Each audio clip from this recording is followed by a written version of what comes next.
What's the motherfucking deal? Welcome to Soft Sports. Man, if you're not familiar with Soft Sports is Houston Texas Home Network. Means we talking all sports, but only Houston, aka the H-Town Sports, the best flavor of H-Town Sports. Got a gentleman from around getting down with us this morning. Who we got in the mix with us today, man? 30 Coach Sports TV, winning in the building. Already. So today, pregame show, Texans, Broncos. I wouldn't say a highly anticipated matchup. I think there's a lot of expectation. I think there's already a lot of of people who have kind of made their minds up on how this game should roll, and I don't think that they're wrong, but I think there's a few little factors that will play into today. I think it's important to take account of that. But before we get into that, man, let's see what we got joining us. Who in the nation is joining us today? And then we'll get to some good conversation, man. And we'll talk all about it. T Mac, Ray LJ, T Mo, he don't get two shots, goddamn. D Pritch, aka Texas Palace, man. If you ain't following Texas Palace on the gram, delete your Instagram account because you're wasting your motherfucking time. You bullshitting yourself. If you want all the up-to-date Texans news, you know what's happening, who's in, who's out, any breaking news that's going on throughout the day, make sure you follow Texans Palace because it's the Palace the King stays in the Palace the King of Instagram accounts when it comes to the Texans, man. Shout out to D Pritch. Nathan, what's the motherfucking deal? Vincent, Professor Trio, what's the motherfucking deal? McVice, Naveed, Chill, Malik, Jared, what's the motherfucking deal? Gilmore, let's see. Eastside, David, Debo, what's the motherfucking deal? Dalton, what's the motherfucking deal? DeMarkey, this nigga. That's all I gotta say when they talk about DeMarkey. Just this nigga. Anthony Montez, what's the motherfucking deal? Cool Enver, Cameron, Jimmy T, Leonard, what's the motherfucking deal? Footballer, what's the motherfucking deal? Broderick in the building, what's the motherfucking deal?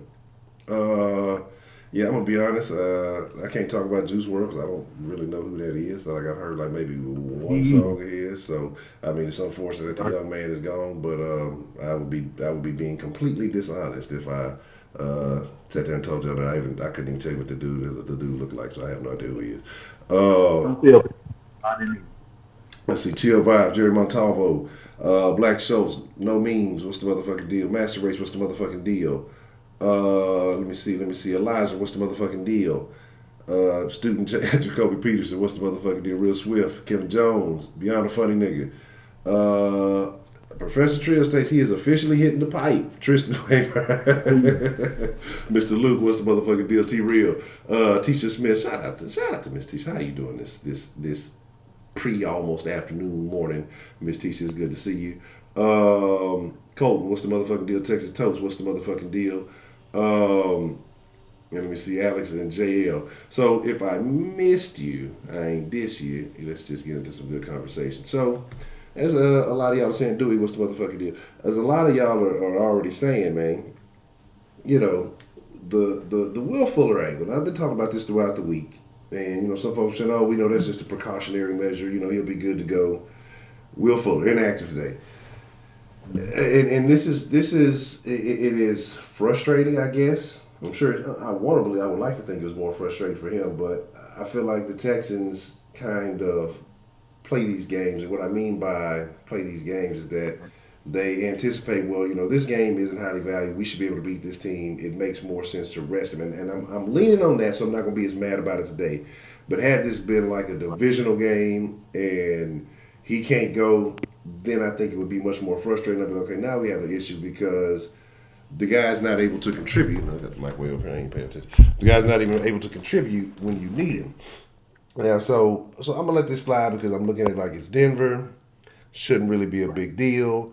Just the pieces that are missing, the pieces that are available. Looking at Drew Lock, so I'm like, we shouldn't need full of the weapon. But again, at the same time, we've seen how dismal this offense can look without him. It's just like shit falls apart. I don't know if just the play calling goes to shit or what. So I'm a see how things play out, especially in this first half. But the Texans need to get off to a fast start, and if they don't, then I expect this game to be a lot more complicated than it needs to be, and so that's my issue with that. Man, what are your feelings though when it comes to Will Fuller, this hamstring issue, and him not being able to go today? Not mad at all. Honestly, I don't give a fuck if they don't. I want him to play in the Titans game because I just feel like that's an extra added because people are talking about the Titans in the media like they doing something. You got these YouTubers talking about the Titans are the best team in the fucking division. They don't know what the hell they're talking about, and that they're a tougher team than us. We'll see because every time we see them push it, they fold like panties at Victoria's Secret.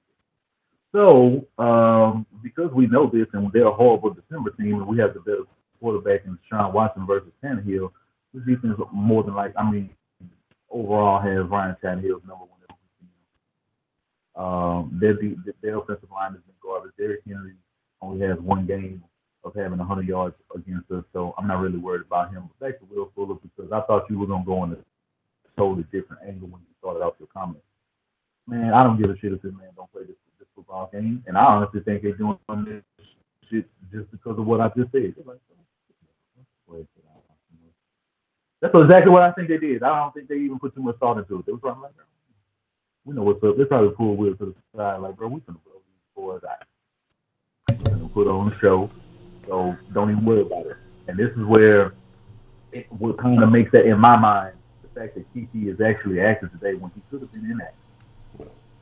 So Makes a difference to me. Yeah, I think that's a very necessary move, though. If you're not going to play, well, you got to have, I mean, you got to have a supplementary weapon to go out there with Hop, to go out there with, Steele. Something, again, he's not trusted. You can tell by Bill O'Brien, he's been in a doghouse, but I think this is a benefit for Keke because it gives him the opportunity to prove himself, work himself out of the doghouse. That's if he gets the love. That's if they don't rely heavily on Carter. He's just there just in case, an unfortunate incident happens and you have an additional receiver. So we'll see, how he gets played because we've seen him be active and still get no love. So I think that with him being active, it's a good sign, but I think we still have to watch and see how he's utilized, if he's utilized at all. So hopefully the opportunity comes for him to prove himself, though.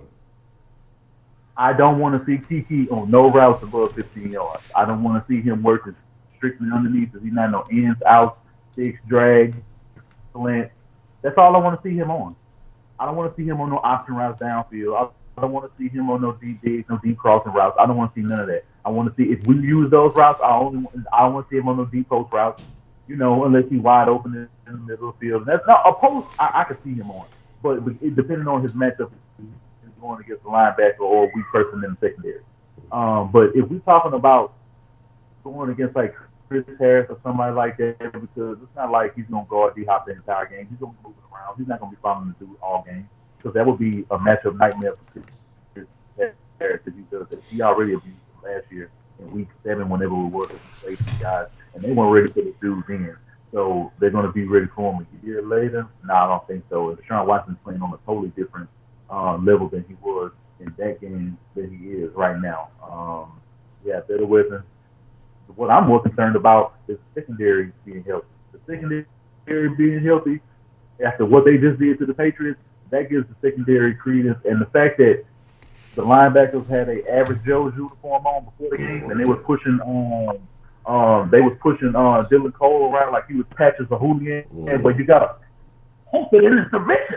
You know what I'm saying? That's exactly what the fuck we finna do. We finna hump it into submission. Yeah, I give him an A+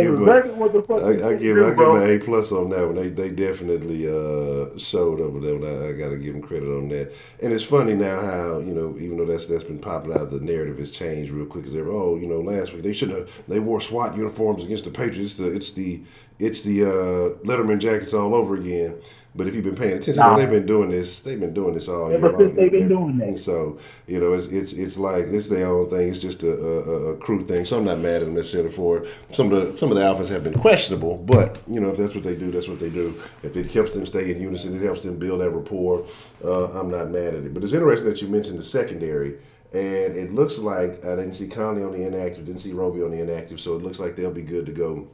Looks like we might actually get a chance for the first time to really see all these guys together, all these guys healthy. Do you think that Romeo Crennel uses this as an opportunity to test out some of the things he would like to do with this defense, with this secondary, especially on a young quarterback, being able to, like I say, disguise some coverages and see how some of these philosophies work in game? Oh, yeah. Oh, absolutely.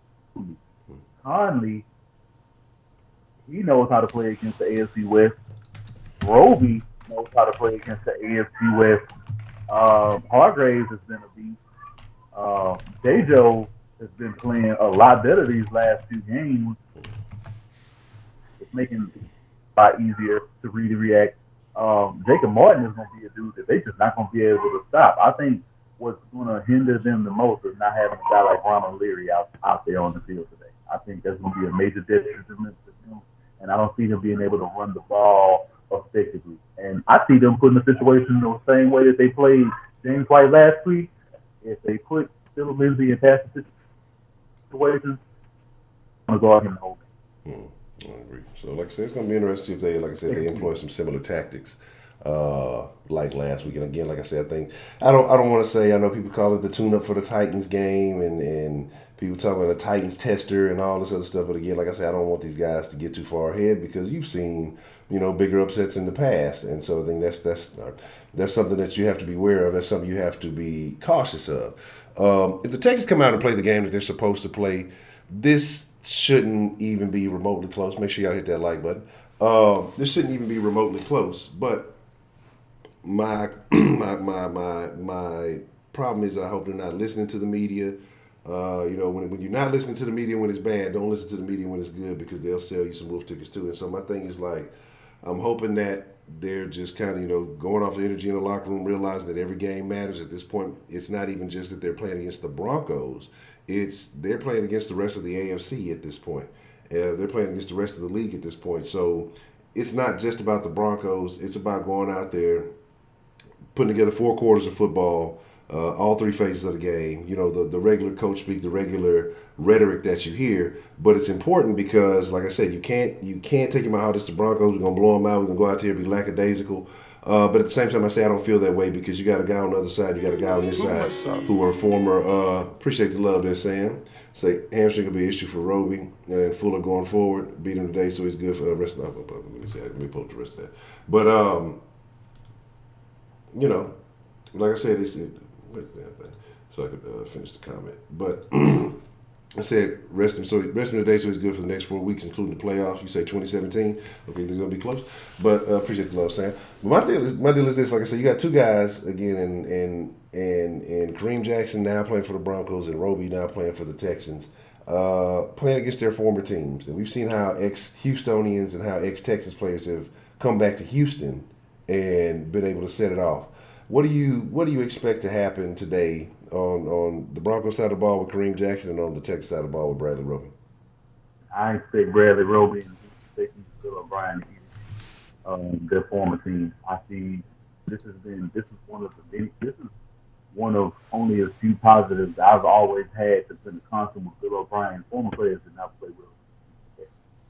I don't care what season it is. They do not come to Houston, or we do not go to their home and they play well against the Houston Texans.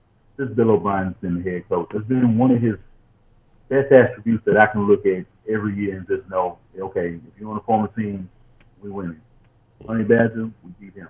I mean, who else left the team recently? I don't think we lost too many people, but like when we can think about a matchup right now, and the Chiefs are a way better team than the Broncos. So if we can do that to them, I don't understand why we can't do that with Drew Lock. And then the fact that Drew Lock, I mean, is a rookie and ranked at 10-1 against rookie quarterbacks.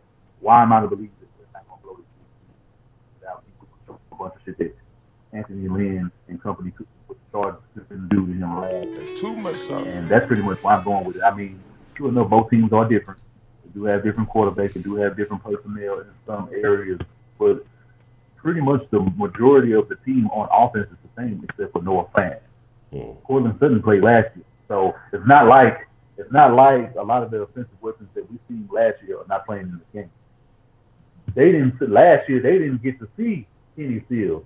They didn't get to see Darren Fells. They didn't get to see Hyde. They didn't get to see Johnson. They didn't get to see Akins playing to the way he's playing now. And now you have a Jordan Thomas back who can be in the heavy dose. We can see a heavy dose of him in the red zone to go along with the guys. And then I don't even think Keke was in that game last year. So, and then we didn't have the line that we have.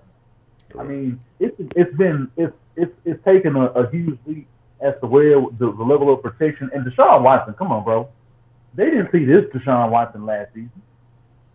So why am I to believe that they have a leg up because he was here for 9 years and somehow he's not a matchup nightmare, bro? We've been watching you get mossed on ever since they really started showing the clips. Ever since hard nights, we've been seeing DeAndre Hopkins stretch out against you. You can't hold none of these guys, and speed is the problem for you. I feel like because he is a safety, because if anybody gets hurt, he has to come up and play corner at any point of the game, target him all game. Just to let him know, because I know Deshaun Watson was like, that's my dude, he's the OG, but let's be real, I'm finna light this dude ass up. So if that's a matchup that they need to do. They can go deep or they can throw some contested catches. I don't think you really need to throw anything over 35 to 40 yards. It's not going to be necessary. I feel like you can carve these dudes up with 20, 25-yard games the whole game because they don't have the guys at the point of attack to really keep up with any of the athletes that we have running across their face. So I see a little thing, and this is more football news than Texans news, but I'm laughing because I literally said that earlier this week. That the rumors are going around that Odell has told players and coaches around the league that he wants out of Cleveland. He tells coaches before games to come and get me. I literally talked about that this week. It was either earlier this week or just maybe right there last weekend. When we were talking about Baker Mayfield, and I don't know how the subject, and I said that Odell's going to want out. I said, don't be surprised if they trade for Odell, or they trade Odell. He's going to want out after this season because he's not happy. He's not making a big splash. He's not making a big news, so he doesn't look like a diva or anything. But I told y'all that this would happen because you can tell that the energy in Cleveland is trash. He's not scoring. He wants the ball, and fucking Baker can't get him the ball. I want to say it was the second speech. I can't remember if it was the first or the second one, but it was once when speech was on because I think we got into talking about it. And yeah, I mean, it's just it's obvious, you know what I'm saying? Even from the outside looking in, that you can tell. So I find that funny that news is floating around. Cleveland is, you know, for all our woes and what we say about the Texans and the ups and downs, we can always be Cleveland because you got all the talent in the world and they're still fucking dysfunctional. So I find that to be extremely humorous. Let's talk about the impact of Von, man. Von and him being healthy, you know, ready to go this game. How do you feel like Von Miller impacts the outcome of this game? Do you think it makes a difference? Von Miller has not really been effective. I mean, he had like a half a sack last year against them, and they worked hard to get that sack. He doesn't have Bradley Chubb in this game, and Derek Wolfe is not in the middle to help protect the passing. So how is he going to be truly effective? I'm pretty sure, you know, if a guy isn't blocking well, he doesn't have a technique. Yeah, of course, it's to pick that matchup up, and I could see him getting to Deshaun Watson, but Deshaun Watson is going to have to get the ball out extremely quick. I feel like, depending on who you have on the right side, because, you know, there's going to be a lot of rotation between Roger Johnson and Chris Clark. So they're going to do everything they can, but I see a lot of combo blocks going this way. I see tight ends and everybody doing, and a running back chipping in the situation to give Deshaun Watson all the time he needs. Because let's be real, up front, he's the only option that they have is going to make an impact in football. Denver Broncos, if you guys may, y'all can go ahead and y'all can correct me if I'm wrong. You know, now they don't have Bradley Chubb, you don't have Derek Wolfe. Who else is going to take that next step? Who's going to be a sleeper? So that we can watch these dudes and we can be like, yo, hey, this dude was a problem in this game. Because I don't see it. I don't see the linebackers being able to really do anything. And he's going to be about the only player up front who we have to worry about. So I see a game situation where he's going to dedicate all his resources to taking him out of the game. Okay. And yeah, like I said, with them missing some weapons on that side of the ball, especially in that linebacker where you had some other linebackers who were coming off injury and had limited practice this week, I think that the Texans should be able to exploit that. And for those who are asking, I just mentioned that because, like I said, I said it earlier this week, I'm not saying that I want OBJ in a Texans uniform. I don't think that would be ideal. I don't think that I would entertain it. Same way I wouldn't entertain that AB shit. Like, this is not a right culture fit. No. There's nothing you can. No. No. Odell with fucking Deshaun Watson. Come on, baby. No. Like, come on. Like, he been cool. Odell's not that breed. Odell, come on. So you're telling me Odell fits in the lineage of the Andres, the Hops, the Fullers. He's not that type of. He's not that type of dude. He's not for our wide receiver culture fit. He does not fit that. Not saying that he doesn't contribute. But he's not the personality doesn't fit. He's a diva. He's a showman. That's not what the Texans are about as far as that wide receiver core under Andre Johnson and his sons. OBJ's not. Bro, who are you talking to right now? Like who you think you talking to? Nigga, I'm not John McClain. But I'm saying, but OBJ is not that. I mean, I'm saying his talent. Absolutely. You put him on anywhere, and you with Deshaun Watson, he would be an amazing addition to have. But I'm saying the locker room access. That's where I find that We it'll don't be know different. that. We don't know Man, that. We can't say that because we can look at what he was doing with the Browns, and he didn't calm that shit down. He was doing with the Giants all the way down. What has he done with the Browns that he wouldn't be able to do with the Texans? And you mean to tell me dudes that's on the offense on the Texans ain't gonna check that? Is that what we're saying but now? what I'm Is saying that is, what we're saying? it shouldn't even have to be a thing you have to check. That's what I'm saying. It would be a culture shift for him, and that's what I'm saying. What he's doing right there, that whole little secret leaking out. Hey, come get me. Hey, come do this. If he's not getting more catches than Hop, he wants to trust me. He wants to be a number one guy. He knows he can go anywhere to be a number one guy. And it's the same thing I said with AB. That's why you can see it. The dude wants to be a number one dude, and I'm not faulting for that. He deserves to be a number one wide receiver. Yeah, You got Baker Mayfield who can't get him the ball. So I think that coming here, especially if you got a guy like Fuller who's gonna take away catch, you got a guy like Hop. Hop is number one. Ain't nobody. You're not taking nothing from Hop. if you get OBJ, Fuller can't be on the team. That's point blank. If he, that's your deep threat right there. You mean to tell me what situation that OBJ is not going to be what we all need Will Fuller to be on a week in, week out basis? Is that what you're telling me?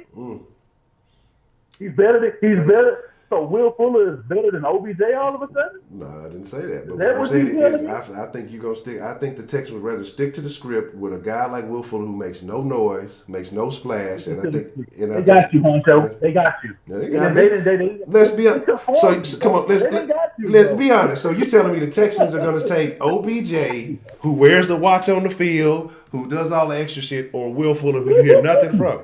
You hear nothing. Think about the Texans organization as you say these things. Think about the Texans organization. I understand. Okay, and so it's not about the talent of the player. It's about the Texans and who the Texans are. That's what I'm saying. So as long as Bill O'Brien is here, unless you take a coaching change regime, the Texans, they're not gonna fly with that shit. That watches on the field or the extra shit, the sideline shit. Texans ain't even gonna entertain that shit. They're gonna take Will Fuller, who they probably gonna get for cheap. It's not too many things that I was speaking to his existence, but I would speak that into existence. I would speak that into existence because he ain't never played with nobody like Deshaun Watson. When you play with Deshaun Watson, you're just a different player. That's what I'm looking at. I'm looking at the quarterback. I'm looking at the O-line getting better. And I'm looking at what we have on defense and the way that they've been playing recently since we just stepped up the secondary. And we're beating teams that we need to beat. You tell me if you would have replaced Will Fuller with OBJ and this man is balling and he ain't doing all the 50 bullshit that he's been doing and he calms that all the way down, who's going to complain if we beat the teams we're supposed to be beating? And I'm not saying that you complain. I'm not saying that. I'm just saying, why do we always have to be in a situation where somebody else can get the best regardless of all that bullshit? Because we can't say on one hand we want this team to take risks, but then we got to watch who we take the risk on when this dude could add way more than the options that we have on the football team as it stands right now. Because you can't tell me Hopkins, OBJ, and still even a better tandem than Hopkins, Fuller, and Fields. And we're not even talking about the tight ends and whatever explosive running back you choose to get to take over Carlos Hyde's situation, because I think we need that as well. But I don't want to stray off the topic too much. We can talk about this a little later on when we have a little bit more time because we want to give our predictions. But you can't tell me that tandem doesn't instill fear, and there's nothing you can game plan that. That's a man-on-man matchup all day because you can't play zone. You can't do it. You can't do it. It's no way you could do it. Okay. So, like somebody mentioned, so you entertaining OBJ with the current, what he has, the sports hernia now, and didn't he have a situation last year? So what at this point, I mean, as good as he is, you'll take that risk because you're gonna have to pay him significantly more than you're gonna entertain with Will Fuller, and when you looking long term.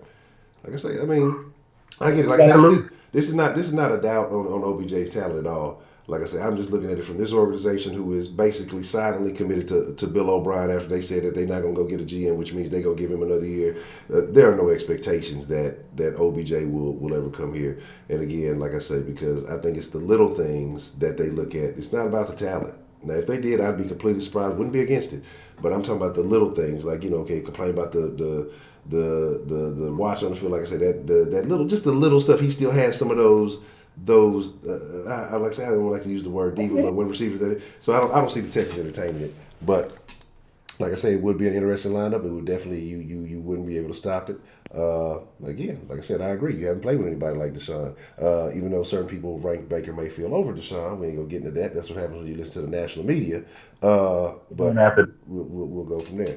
But now, like I said, what I'm saying about this game though is that it's not only important that you beat the Broncos because you got a couple other things going on. And again, I don't want to be too dismissive because anything can happen. We've seen games this year that have been closer than they should be, but I still think that was a different secondary. You had some health issues. I think this team is healthier now than it was at certain points. Because you got to look at, again, not looking ahead to next week, but you have the Titans playing the Raiders, which is a game they should probably win.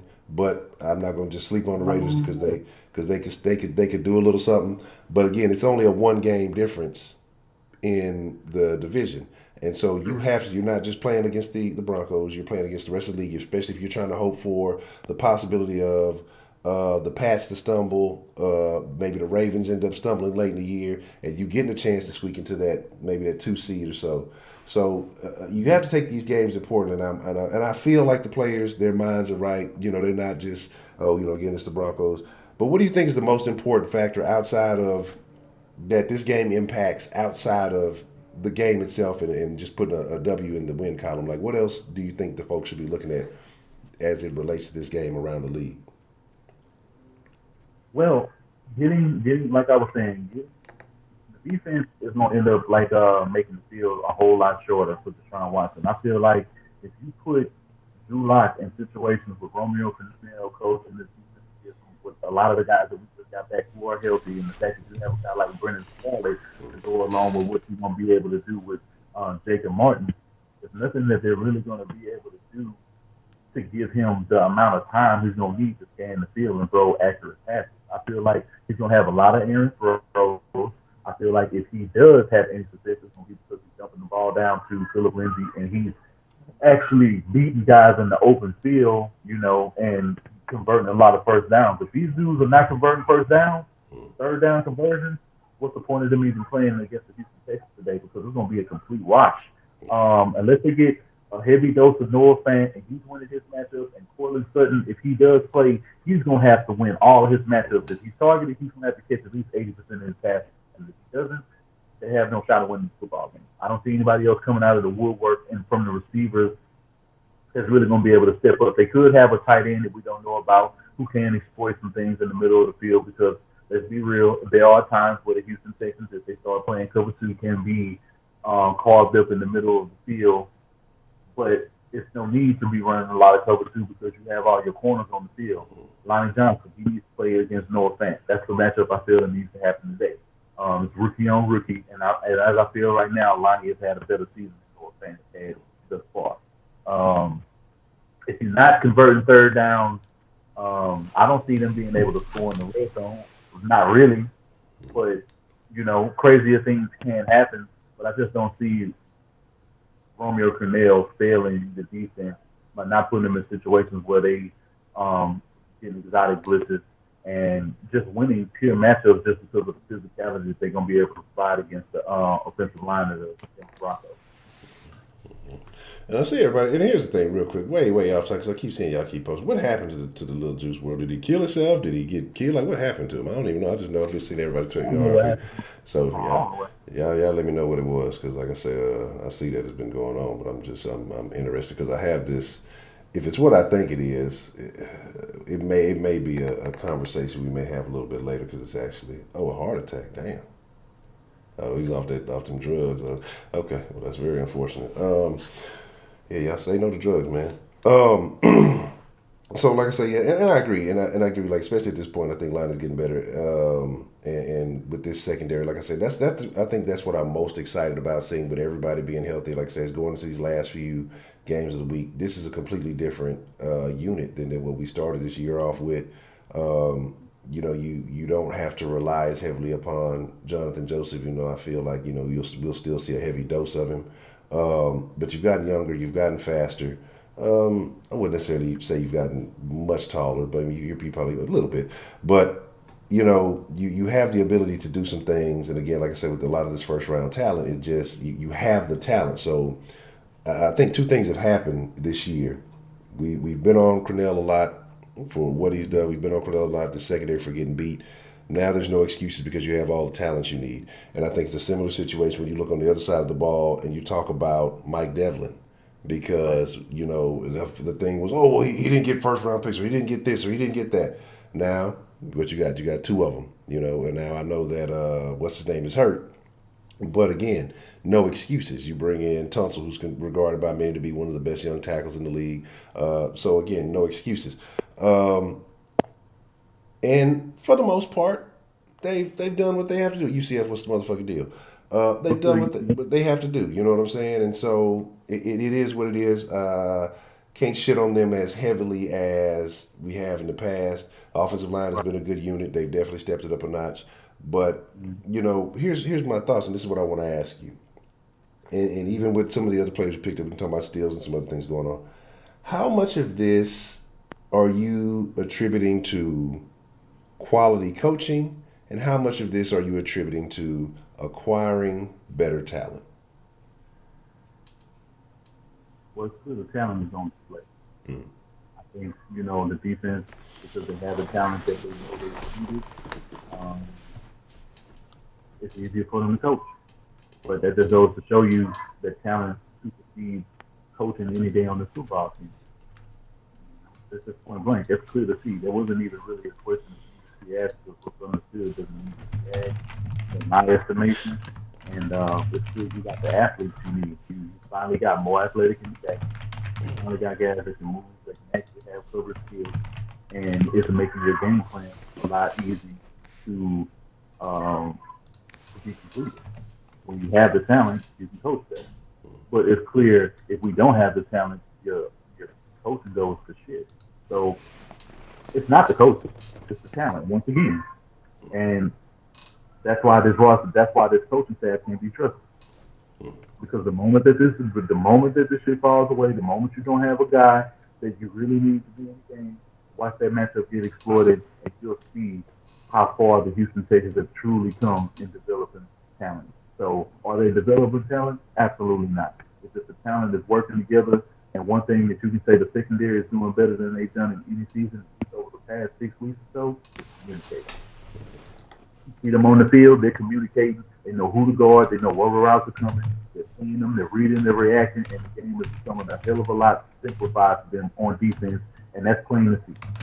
So for anyone saying that the secondary is better, yeah, it's better. The numbers say otherwise. But as far as the eye test goes, over the last few weeks, that they made these moves, and Doc Conley got Hargraves and a few other moves, and you're getting some guys back healthy, the secondary is now playing up to a standard that the Houston Texans have been playing at over the last, 3 to 4 years. So, like I said, we've made some references to some things happening outside the division and some of the other teams, some of the other matchups that are going on that will impact this game, and then we will get into some, predictions and some other things like that. But you have, the Ravens and the Bills, you have the Pats and the Chiefs. What do you expect the outcome of these two games to be, and how will they benefit or how will they hurt us? This is going to be a game, and I spoke about this last night for anybody who joined my live stream. I did about the Broncos. And I also did like a little light playoff picture. I talked about the last 20 seconds. The Patriots could very well lose the game. I'm expecting it to be a loss because the way that Mahomes has been playing since his injury, their defense has been playing a hell of a lot better. They are extremely underrated right now. They're like 6 against the pass. Brady was limited all week. He didn't even really get to practice this week, really at all. I seen that. Who the fuck's gonna guard him? Travis Kelce, they don't have nobody who's gonna be able to stop that. The only thing that's gonna hold the Chiefs back from a dominant win against the New England Patriots today, and if they watch the game plan that we had last week, then they'll be able to utilize that. And the fact that they do have Chris Jones and a lot of these other guys that they have been on the field to be able to create pressure, I see them actually getting the Brady. They probably gonna end up getting the Brady more than he did last week. You know, I see the pocket being rattled and moved around. So this is the game I see the Patriots losing. As far as the Ravens and the Bills, I don't see this is gonna be a close ass game. And the only reason why I think the Ravens end up pulling it off ultimately is they have a little bit more to do on offense. And if they're running the ball effectively early, but this is a game they're gonna have to get Lamar Jackson on a bunch of time runs. If they don't, then I don't see any way to really get tired. So if the defensive front is not gonna be tired, and if they have enough juice, and if Josh Allen gets a lot of third downs and moving the ball downfield and scoring, if they just scoring, as long as they can score each and every drive that they can, I feel that's the way that they'll be able to contend with the Baltimore Ravens. And I wouldn't be surprised if they get upset, if the Bills get the upset. But I am rolling with the Ravens. But I hope the Bills win. And as far as the Raiders and Titans, I think the Raiders going. I'm gonna go for the Titans, but I'm not saying it because I want them to win. I'm saying it because it's December time, and the Titans show you every year. This is the type of game that they can lose, that they will lose. I really think they're going to lose, but I'm saying the Titans win as a facade. I don't really think they're going to win this game. Dudes are going to show up. The wrong shit is going to end up happening, and Josh Jacobs is going to have a career game against the Tennessee Titans. That's interesting. Yeah, because the Titans they really spent themselves. I'm gonna be honest. I want them to win so that when we go into next week, and that way it's more of a storyline, and then because like some people were saying in the chat, the national media always finds a way to undermine. Again, like you said, they've completely ignored the fact that we went into Kansas City and beat the Chiefs handily, man. Even though they jumped out on us early, we came back and dominated the rest of that game. But again, they dismissed that. They dismissed the Pats, and rightfully so. You could look at the Ravens game and say, well, what happened right here, because it was a blowout. But the Ravens have been doing that to a couple of teams, so it is what it is. And the Titans didn't have to play up to that level of competition this year. No, the only legitimate team that they played and beat was the Chiefs. Yeah, and that was a home game.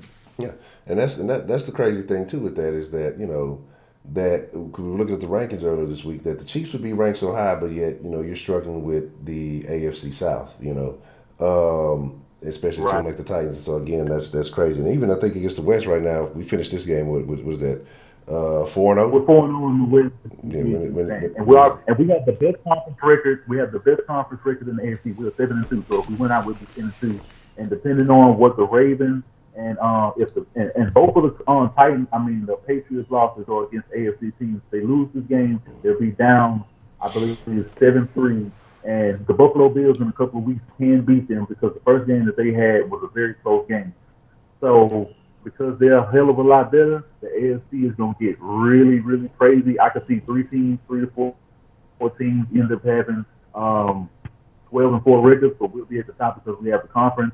The only team we wouldn't have beat is the Ravens, so they'll end up probably having a tiebreaker over that. But they also lost to the Chiefs. We both beat the Patriots, and that's the only reason why they'll end up getting the number 1 seed. So we actually need them to drop 2 games. So I'm going to be rooting against the Ravens over the next couple of weeks because Pittsburgh and the Browns could very well beat them. They already lost to the Browns before.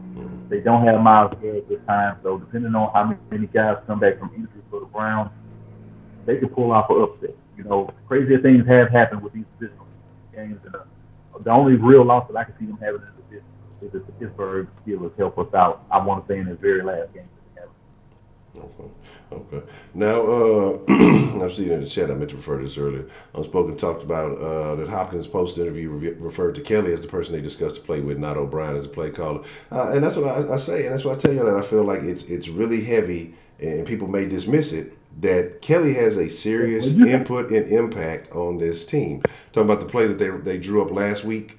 She was saying that Hopkins in the post-game interview discussed Tim Kelly. And that's why I say that, people may dismiss it. O'Brien is doing this, O'Brien is doing that.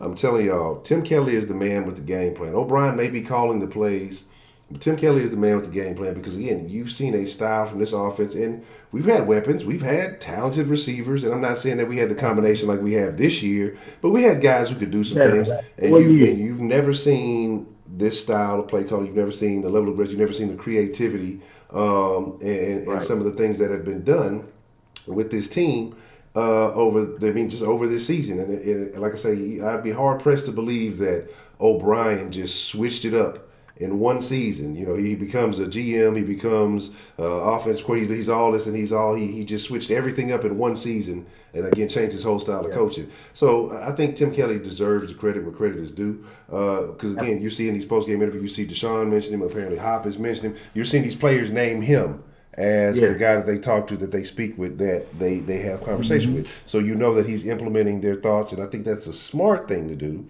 Talk to your player. Hey, what do you like? What is it that you see out there? What do you feel comfortable with? These type of things, and then implement that into the game plan. And then, like I say, but Bill O'Brien's going to get the credit. I'm not going to knock him because, again, if he is ultimately calling plays, he's picking and choosing, so he plays his role too. But I think Tim Kelly deserves to get a lot more credit where it's due. And again, I think that if he's not, I'm cautious as to what's going to happen because I don't think he's going to be like one of them Biamini type situation where he's going to be a hot commodity just yet. And I think that's why O'Brien is. I think that's why it seems like he's kind of suppressed. Like he's not getting that love. He's not getting that. Oh, I don't know what happened here. Hold on, let me see. What the hell is Sauce Sports or whatever that was? Free love, man. Let me switch it back up. Hold on, y'all.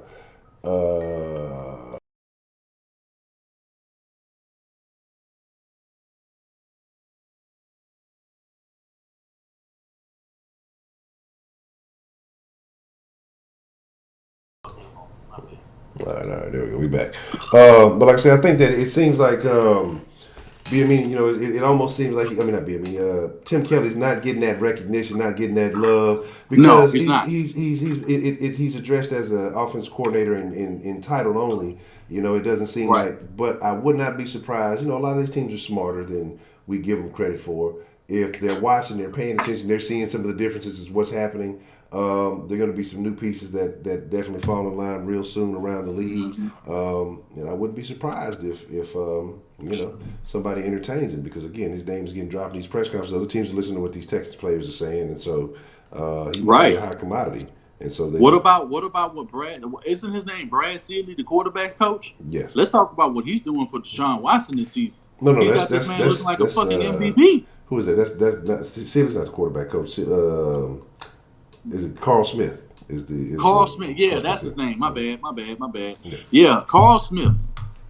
He the MVP, bro, because he got Deshaun Watson looking like a completely different quarterback. Like Deshaun Watson, his progression was always going to be well, but the moment that I heard that this dude was working with Russell Wilson and we seen the steps that he's taken, why am I not to believe that he's the most important person on the staff besides Tim Kelly? I just feel like the leaps and bounds that they've taken, he's helped just as much as Tim Kelly has, if we're being real. But what Tim Kelly is able to come up with, the shit that he's able to concoct on a week in, week out basis, you can always tell when Bill O'Brien is getting thoroughly involved and when he wants to really bog the game down and when the level of excitement really dips. And you got to take into considerations how many plays that Deshaun Watson has made on his own because the play calls and shit like that haven't come through. We haven't talked about that much, but it's definitely happened quite a few times throughout this season. But, Tim Kelly, hey, we needed to see something different. We got our wish, and it happens to be successful. So don't let Tim Kelly get away like you've let everybody else get away recently, because we need all hands on deck, man. It seems like every guy that left this football team went somewhere and is successful. I know, like, look at what the 49ers is doing. Guess what? Deebo Samuel and all those receivers that are over there, and look at how they're looking with Wes Welker right now. You mean to tell me if Wes Welker still wasn't here, what he would be able to do for this football team and have a guy like Keke in a totally, because he loved Keke coming out. And it's just like, Keke looked like he's digressed because of not having Wes Welker. And I agree. So why do you let these guys get away? don't make no sense. And again, like I said, I still think there's some underlying issues of ego. We've got about 10 minutes left, and so we will definitely get into some predictions to mark my motherfucking words. So if you are in the chat and you have a bold prediction, mark my motherfucking words is a bold prediction. Drop that hashtag, mark my motherfucking words, hashtag MMMFW, and we'll shout a couple of those out. But to go along with what you're saying, and like I said, the point that Unspoken brought up, I agree that I don't, again, I don't know if it's Billy O not wanting to consider giving the guys the big head by shouting them out or stuff like that, but I don't. Then again, let me preface this by saying that I really don't pay attention to a lot of the Bill O'Brien pressers. I just they annoy me. You know what I'm saying? Especially after a loss, it's the same old shit. Because to him, he may think, he's just trolling me. He's just saying some shit to hurry up and get out of there.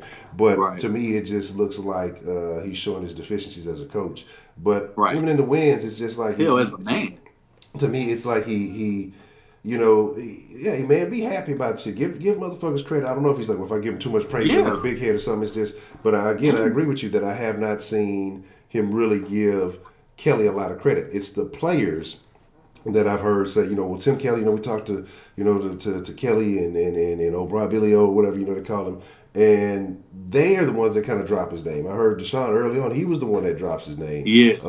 But I've been paying attention to that shit since that shit been happening. Yeah, but I don't really hear Bill O'Brien just saying, well, Tim Kelly, did this. He brought some drinks to the party, he brought the Dixie cups and all that other stuff. But, I don't really hear him giving that love. And again, like I say, I don't know if it's his way of not trying to give guys the big head or make them think this or that or whatever. But at the same time, man, you show motherfuckers love, show them that they're appreciated. Yeah. Do you think the sauce would work? Do you really think with what we've helped build on the sauce, and you've had us on this platform, and you don't even point to shit like this shit just mine. You don't even act like that, and we all know it's yours. But you don't act like, nigga, this shit mine. Nigga, like, I just let you niggas on the round table. Y'all get the flourish and do shit like that. But it's always love. Teamwork make the dream work. Exactly. We didn't help build something. We literally are helping to build a network for Houston Texans fans. Who else had the idea of wanting to form that? Nobody. So if we have a situation, and just as fans, how can a guy who plays and coaches the football team and now you're the GM, who gives a fuck about credit? You're going to get all the credit anyway, you jackass. Exactly. And that's the crazy thing about it. I don't know, bro. And that's what I'm saying. That's what I mean, like, and that's what bothers me. Like I said, I don't know if that's him thinking it's some type of, but even Belichick doesn't do that. It's a Boston. It's like it's a crazy situation. But let's get some mark my motherfucking words. I see Roman say DW4 350, 20 for 29, 3 TDs, 30 to 24. Okay. I see mark my motherfucker. I see 40 to 10. Ooh, okay. Duke Johnson having 100 yards rushing. Damn. DW4 throws for 500. Look, God, D-Love, what you got? You done got a hold of something. You done got in the secret supply. Roby 3 INTs and 2 pick sixes. Y'all act like they just finna not. I mean, anything can happen. But I think if it gets to that big, you pull Deshaun, like you said, that's what I was telling Trill. I say if this game is like 35-3 or something like that, I see a game where they have to be moving the ball. So I see some yards being given up just to make it look like it's going goal line to goal line, and that they give up a few field goals and they maybe score a touchdown. Because I got to give Trills mark my motherfucking words, because I don't think he's in the chat. You say he told me he was going to be able to put it in the chat, and I think he said he wanted you to expound on what I told you pre-stream. So you can definitely relay that information, before we head out for the stream. But man, that's the only way I see them pulling him early, if they just like, we beating the shit out of these dudes. But I don't want that. No. I don't want a situation. I don't want that. I don't want that until maybe the fourth quarter, and Deshaun Watson then put up probably the best stat line of the season. I don't see him throwing no interceptions this game. I just don't see that. I really don't. I don't see him getting baited into anything. And he's played against better secondaries throughout the season. And even some of the best secondaries couldn't force him to throw an interception. Hell, the Patriots couldn't force him into an interception. So I'm supposed to believe the Broncos going to do it. Now, I understand it's a different team. I understand it's a different game plan. But you mean to tell me Bill Belichick's defense ain't better than Vic Fangio's? Yeah. I mean, I'm just saying. But as far as my motherfucking words, bro, Jordan Akins is going to be the best tight end on the field. He's going to end up getting 120 yards. I see the tight ends as a whole getting 3 touchdowns total. I see Steels and Steels and Hopkins going off for 100 yards. I see Steels getting 110 and a tub. I see Hopkins getting 2 tubs and 150 yards with 12 catches. Deshaun Watson is going to throw for 415 yards today, and he's going to throw 5 touchdowns. Duke Johnson and Hyde, they finna go off. I don't have no particular, but I just feel like Hyde is going to show up because he's been silent the last few weeks. This is a game where he really got to show up.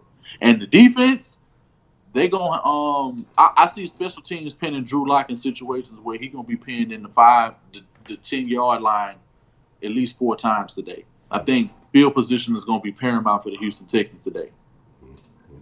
Okay. And yeah, if they're able to do that, then I think you'll definitely see a lot of success.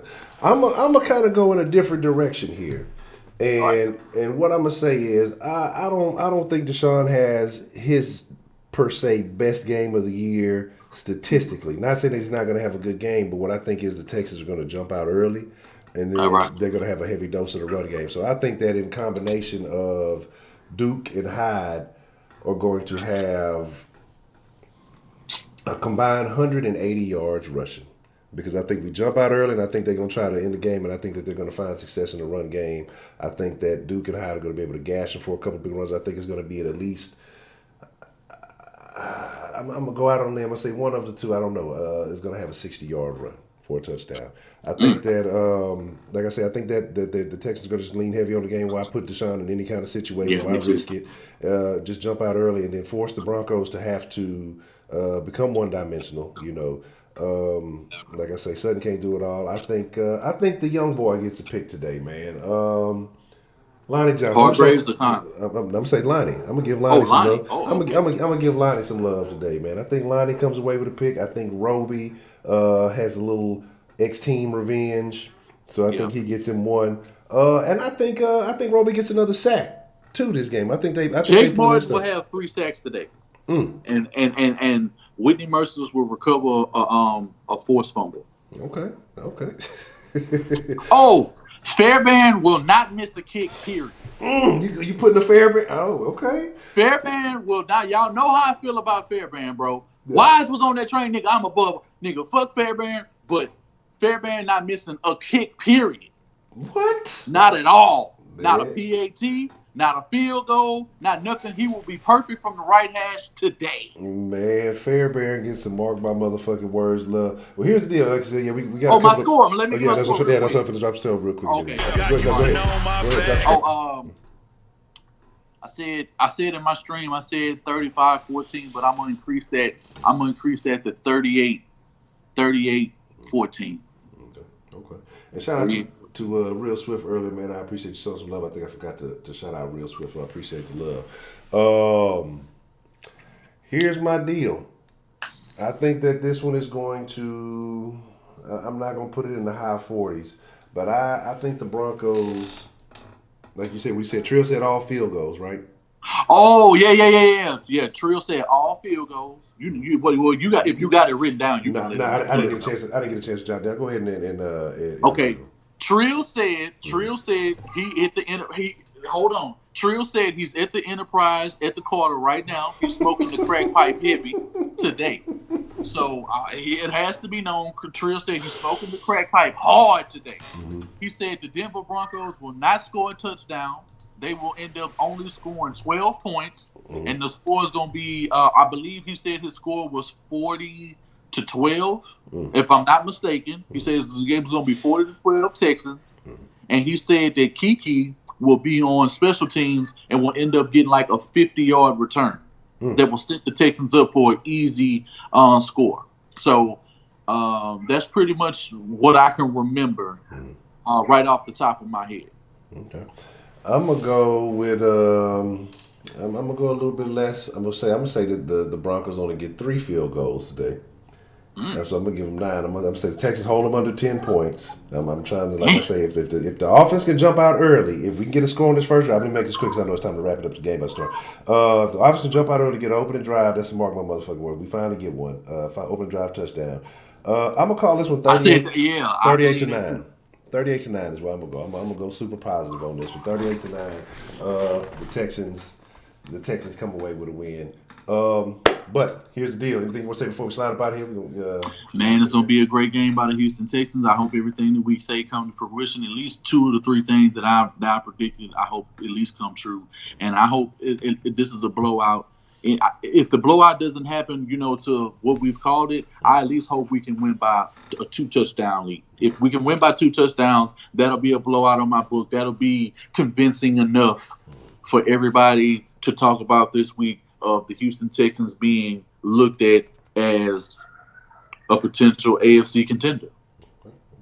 And everybody, before y'all slide out here, make sure y'all hit that like button, man, and I agree. Just want to say shout out to Sauce Nation, shout out to Wink, shout out to the rest of the round table. We will be here immediately after the game for the post-game show. We will be taking calls about 30 minutes into the show or whatever, so make sure you're here. We were going to get your opinion on how whatever the outcome of the game, win, lose, or draw, we always pull up, so you ain't got to worry about that. But with that being said, hey, y'all the freshest motherfucking ingredients in the world. Follow Sauce Sports, HTX on Instagram and Twitter. We tell the producer, y'all be cool like y'all be cool, but most of all, y'all stay saucy. Hey, we catch y'all after the game, man. We out. Perfect.